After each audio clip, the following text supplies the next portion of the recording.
আজকে সাধনা করে আমি বর প্রাপ্ত হয়েছি। আমাকে কেউ ধ্বংস করতে পারবে না, কেউ মারতে পারবে না।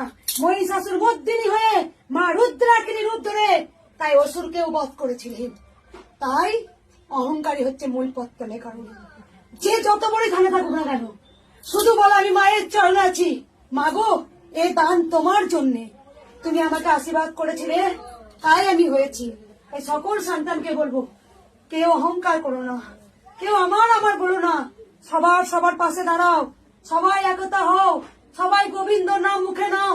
তাই দেখো মঙ্গলা মা আজও জল পোড়া, তেল পোড়া, সর্ষে পোড়া, কবচ পোড়া, আংটি পোড়া, যে কোনো যাই কিছু আছে তারা বিশ্বাস করে না, হাত গণনা এইগুলো বিশ্বাস করে না।